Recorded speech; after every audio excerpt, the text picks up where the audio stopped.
땅에 살아가면서 내가 죄 없다고 말하거나 나의 죄가 아무런 상관이 없다고 말할 사람 없습니다. 그런데 세상은 실질적으로 내가 죄를 지어도 상대방에게 피해를 입히지 않으면 괜찮습니다. 그렇지 않아요?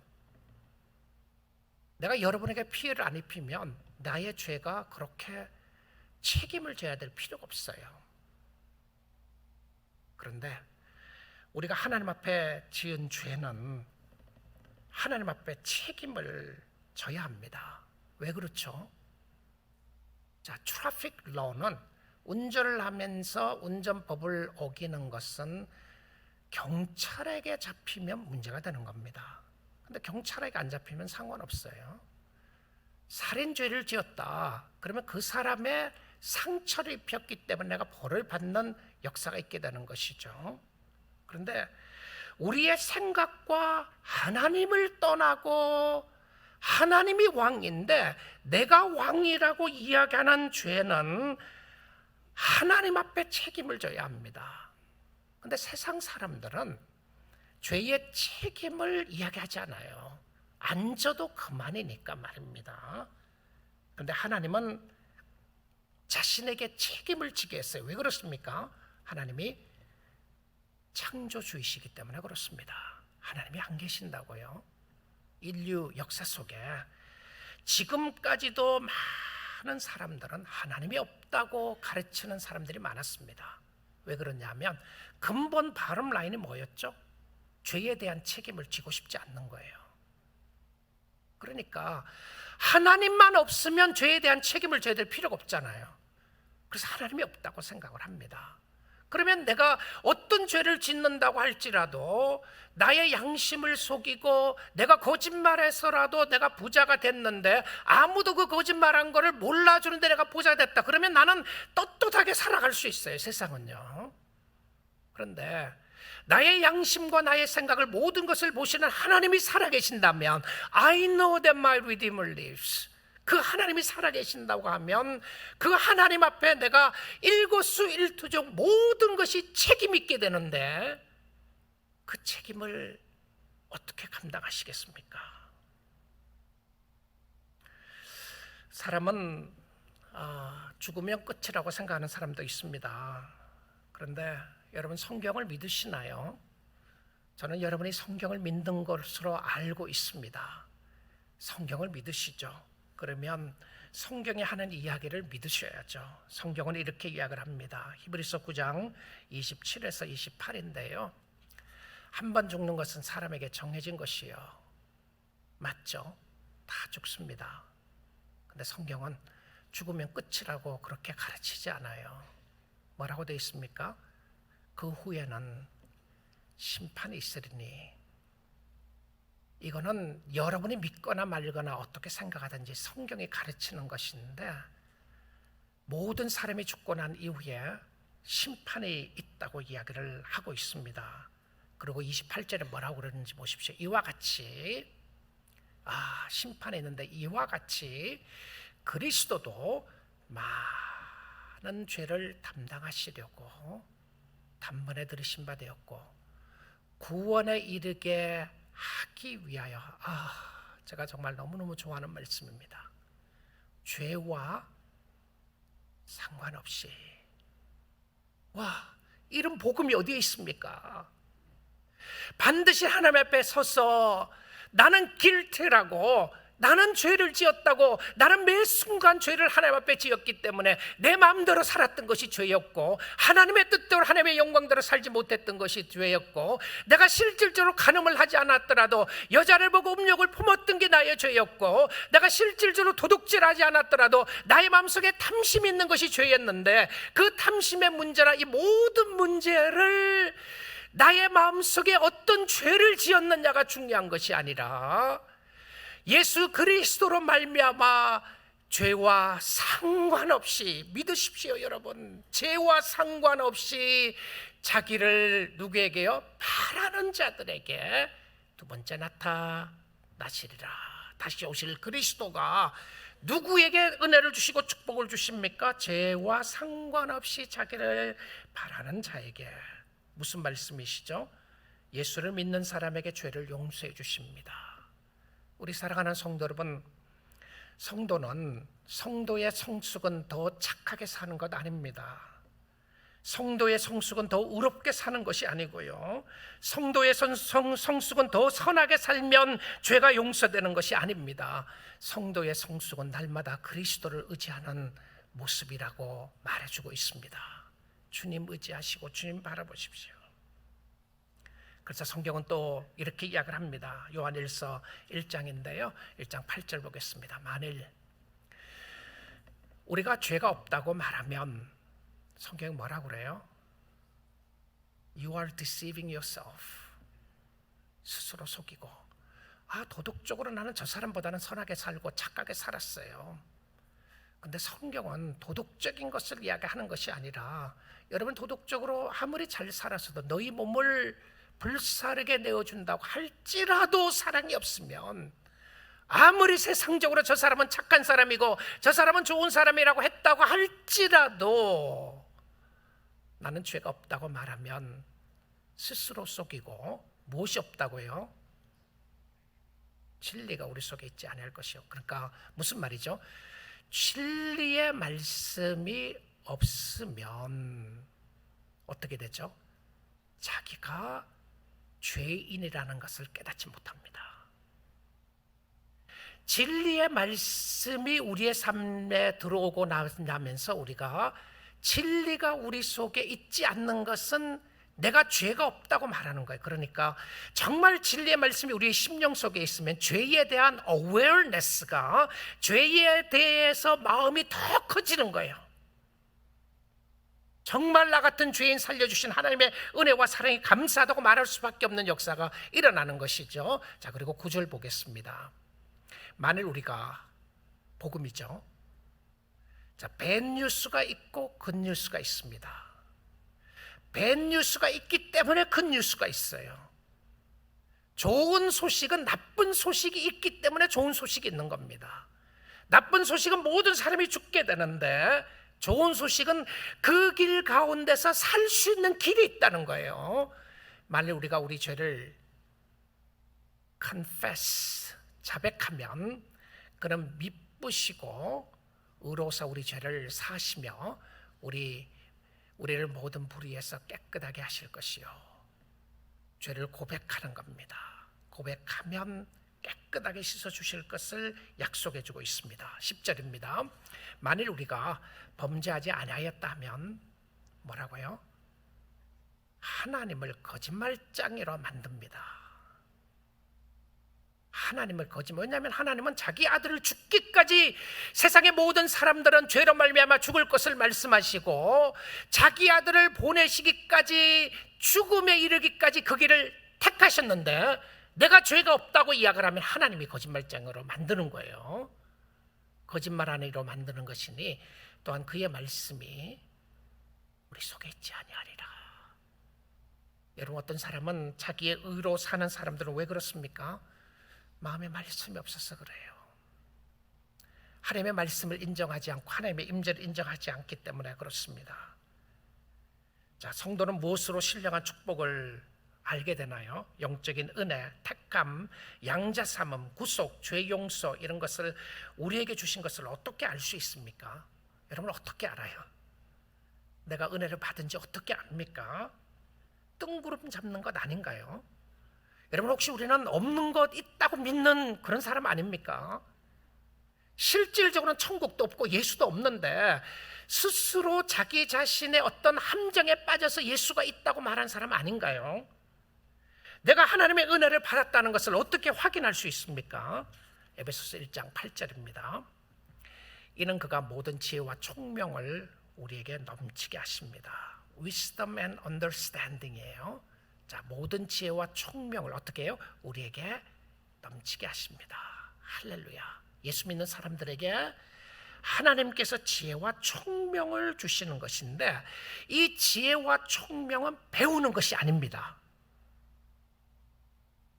knowledge라고 이야기하는 이 표현 속에서 내가 배워서 얻어지는 것이 아니고요, 여기에 나오는 지혜와 총명은 하나님이 주셔야 하는 겁니다. 누구에게요? 성도에게. 근데 얼마나 주시죠? 저에게는 많이 주고 여러분에게는 적게 줍니까? 어떤 사람에게는 10%만 주고 어떤 사람은 30% 주나요? 100% 이상으로. 자, 넘치도록 무엇을 주신다고 되어 있습니까? 지혜와 총명을 주신다고 되어 있어요. 풍성하게 깨닫게 해주시는데, 지혜가 진리를 깨닫게 되는 능력이라면 총명은 거룩을 분별할 줄 아는 능력입니다. 무슨 말이죠? 이 말은요, 여러분이 옳고 그름을 제대로 분별하는 은혜가 있게 돼요. 주님을 믿고 주님을 섬기는 것이 무엇인지를 분별하게 되는데, 결과적으로 그것은 하나님의 뜻을 아는 것이죠. 하나님을 아는 것이 지혜의 근본입니다. 그래서 에베소서 1장 9절을 한번 볼게요. 9절의 말씀 보면 그 뜻의 비밀을 우리에게 알리신 것이요, 그 뜻의 비밀, 하나님의 뜻을 알아요. 그의 기뻐하심을 따라 그리스도 안에서 때가 찬 경륜을 위하여 예정하신 것이니, 하나님의 뜻을 알 수 있게 됩니다. 하나님의 비밀을 깨닫게 돼요. 우리 사랑하는 성도 여러분, 하나님의 비밀이 뭔지 압니까? 하나님의 비밀이 뭐예요? 하나님이 만세전부터 감추어졌던 비밀이 무엇이죠? 골로새서 2장 2절 3절 보겠습니다. 하나님의 비밀입니다. 이는 그들로 마음의 위안을 받고 사랑 안에서 연합하여 확실한 이해의 모든 풍성함과 확실한 이해, 언더스탠딩이에요. 자, 예수 믿는 사람은 반드시 뭔가를 깨닫게 된 사람들입니다. 나는 예수를 믿고 교회를 다니면서 예수를 믿는다, 나는 아무런 깨달음이 없다, 그럴 수 없어요. 뭔가를 깨닫게 되는데, 이해의 모든 풍성함과 하나님의 비밀인 무엇을요? 메시아를 깨닫게 하려 함이니, 그리스도가 메시아입니다. 자, 하나님의 비밀은 무엇이죠?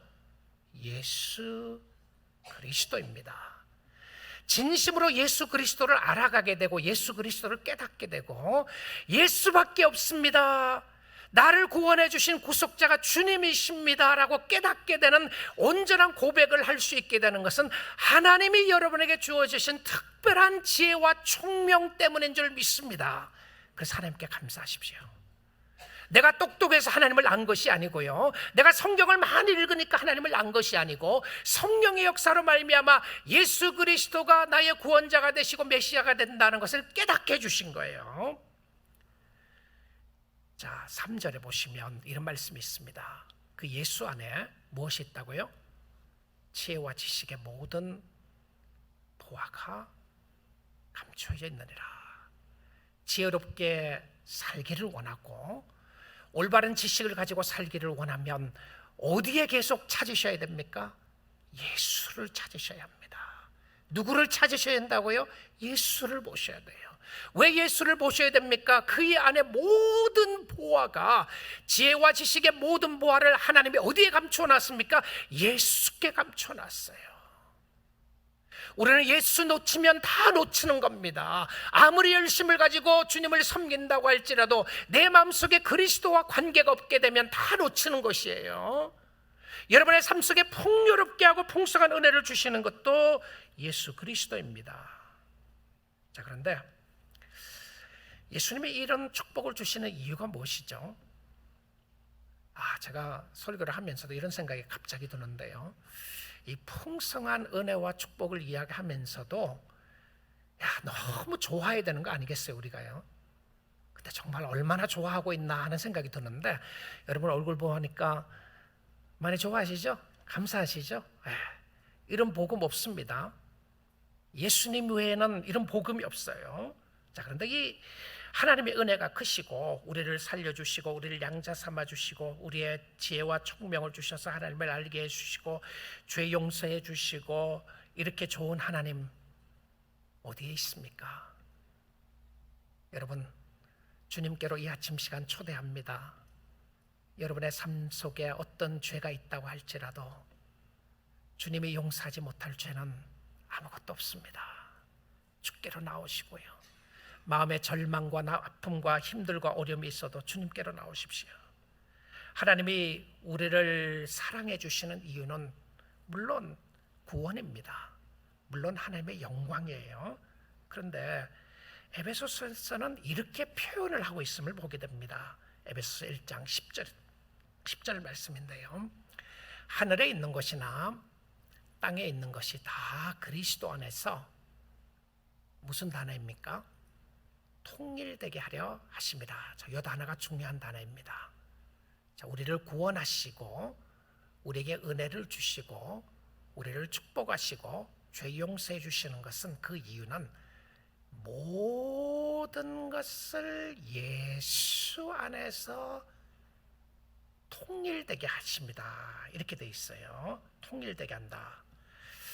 여러분, 우리의 소원은 통일입니다. 남북 통일도 우리의 소원이고요. 그러나 성도의 소원은 그리스도 안에서 통일되는 겁니다.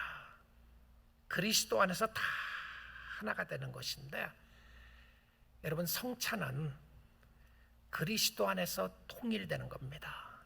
높은 자나 낮은 자나, 있는 자나 없는 자나, 가난한 자나 부한 자나, 남자나 여자나, 어린아이나 어른이나 모든 사람들을 그리스도 안에서 통일시키는 것이 성찬식입니다.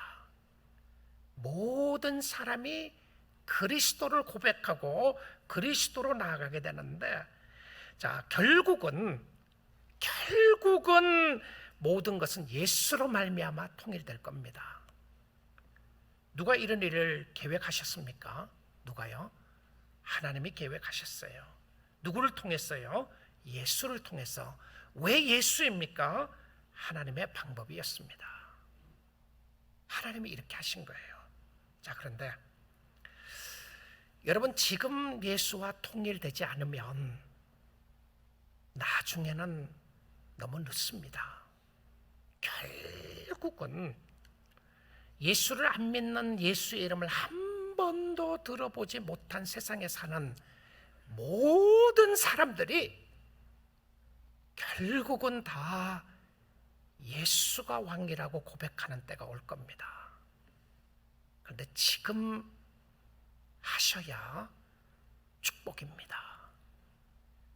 죽고 나서 하면 too late, 너무 늦었어요. 제가 무슨 말씀을 가지고 이렇게 확실하게 말할 수 있죠? 빌립보서 2장입니다. 빌립보서 2장, 예수 그리스도의 죽음에 대해서 이야기를 하면서 하는 부분인데요, 예수님의 성육신 하신 것을 봅니다. 예수님이 사람의 모양으로 나타나서 자기를 낮추시고 죽기까지 복종하셨으니 곧 십자가에 죽으심이라. 자, 그리스도가 이 땅에 오셔서 끝까지 복종하시고 하나님의 뜻에 복종하셨던 것이 십자가의 죽으심이라. 9절입니다. 이러므로 그리스도가 죽고 부활하고 난 이후에, 자, 하나님이 그를 어떻게 했습니까? 지극히 높입니다. 하나님의 위치에 엘리베이트 했어요. 지극히 높여 모든 이름 위에 뛰어난 이름을 주십니다. 예수밖에 없음을 고백하게 하고요. 그리고 10절입니다. 하늘에 있는 자들과 땅에 있는 자들, 그러니까 먼저 죽은 사람들입니다. 예수 안에서 먼저 죽은 사람들, 이 땅에 지금 살아있는 사람들, 예수 아래서 죽었지만 예수를 믿지 않는 사람들입니다. 땅 아래에 있는 자들로 뭐라고요? 모든 무릎을 예수의 이름에 꿇게 합니다. 예수밖에 없음을 고백하도록 하는데, 그가 하나님이시고 그가 만왕의 왕이 되시고 당신밖에 없습니다, 나는 몰랐습니다라고 하는 사람이 있는가 하면, 당신이 왕이 있습니다, 그래서 나는 그 이름을 이 땅에 사는 동안 높이기를 원합니다 라는 사람이 있어요. 자, 그리고 11절에 모든 입으로, 모든 입이 누굽니까? 하늘에 있는 자, 땅에 있는 자, 땅 아래에 있는 자, 세상의 모든 입으로 뭐라고요? 예수 그리스도를 주라 시인하여, 예수가 주님이십니다, 예수가 메시아였습니다, 예수님이 주인이셨다는 것을 시인하여 그로 말미암아 하나님 아버지께 영광을 돌리게 하셨느니라. 아멘입니다. 오늘 사랑하는 성도 여러분, 여러분이 하나님을 믿고 예수 그리스도를 고백하고 주님의 은혜와 축복 가운데 주님을 섬길 수 있는 것이 최고의 영광이고 축복인 줄 믿습니다. 주님 잘 섬기시기를 바랍니다. 주님 섬겨주는 것 아닙니다. 내가 주님 섬겨줄게요, 교회 가줄게요, 교회 가줄 수는 있어요. 근데 여러분, 예수 믿게 되는 것은 하나님의 놀라운 은혜와 축복입니다. 하나님 없이는, 주님 없이는 우리는 아무것도 아니기 때문에 그래요. 하나님께 영광을 돌리게 하셨습니다. 결국은 시간 차이의 차이뿐이지 결국은 무릎 꿇게 될 겁니다. 우리 사랑하는 성도 여러분, 여러분의 고집과 아집을 주님께 굴복시키지 않으시겠습니까? 여러분의 계획도 주님께 굴복시키며 순종하지 않으시겠습니까? 여러분의 뜻대로 되지 않는다고 해서 발버둥치고 있는 모습을 하나님을 의지하고 신뢰하지 않으시겠습니까? 아마 여러분도 아시리라고 생각을 하는데요, 미국 목사님 중에서 찰스 스탠리라고 하는 목사님 있습니다. 남침례교 총회장도 지내시고 인터치 미니스트로 많은 사람들에게 성경 강해를 탁월하게 하셨던 분이시죠. 올 3월에 소천을 하셨는데 그의 손자에게 한 마지막 말을 적어 놓았어요. 손자의 이름은 매튜라고 하는 손자인데, 이 손자는 이 찰스 스탠리 목사님의 딸의 이제 아들이었던 거죠. 이 손자는 부모님의 이혼과 어려움의 삶을 통해서 사춘기 때에 상당히 방황을 하게 됩니다. 자살 충동도 여러 번 느끼게 되고, 매튜라는 사람이요, 그리고 마약에 손을 대고 또 힘들게 살아가는데, 이 할아버지가 손주에게 한 마지막 말을 이렇게 이야기했습니다. 이제 스탠리 목사님이 자기 손자에게 마지막으로 하는 이야기가, 인생에서 가장 중요한 것은 하나님께 순종하고 모든 결과를 하나님께 맡기는 것이다. 너 이거 잊지 않으면 좋겠다라고 했다고 합니다. 가장 중요한 것은 하나님을 인정하고 그에게 순종하고 모든 결과를 하나님께 맡기는 것이다. 이 손주의 말이, 할아버지는 그 좌우명이 그의 목회를 성공으로 이끈 원동력이었다라고 고백을 했습니다. 그가 주님을 의지하고 순종하고 모든 결과를 주님 앞에 맡기는 모습이었다라고 합니다. 오늘 예수를 믿는 사람에게 넘치는 축복을 준비하셨습니다.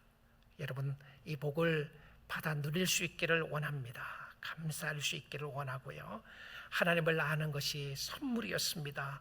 죄 용서가 선물이었고요, 하나님의 비밀이 예수 그리스도라는 것을 아는 것이 지혜와 총명이었습니다. 여러분은 이미 복을 받아 누리고 살고 있는데, 이 땅에 지혜와 총명을 가진 사람은 어떻게 살아가나요? 마지막 이 구절 한 구절만 말씀으로 보고 적용으로 삼기 원합니다.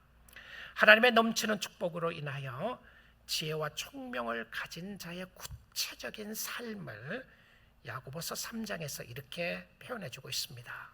너희 중에 지혜와 총명이 있는 자가 누구냐?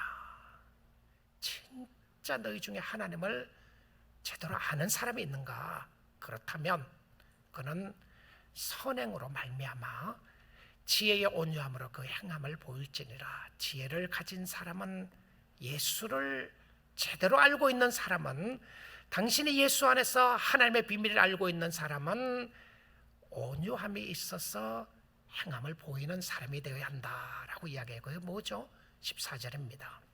그러나 너희 마음속에 독한 시기와 다툼이 있으면 자랑하지 말라. 진리를 거슬려 거짓말하지 말라. 구체적으로 이야기해주고 있죠. 15절입니다. 이러한 지혜는, 나는 지혜가 있습니다, 나는 총명이 있습니다, 나는 교회에 다닙니다 라고 이야기를 하는데요, 분쟁과 다툼과 힘들고 어려운 부분을 이야기하는데 이러한 지혜라고 그대로 씁니다. 이러한 지혜는 위로부터 내려온 것이 아닙니다. 하늘의 지혜를 받은 것이 아니고 예수님이 주신 지혜를 받은 것이 아니라고 그래요. 땅 위의 것이요.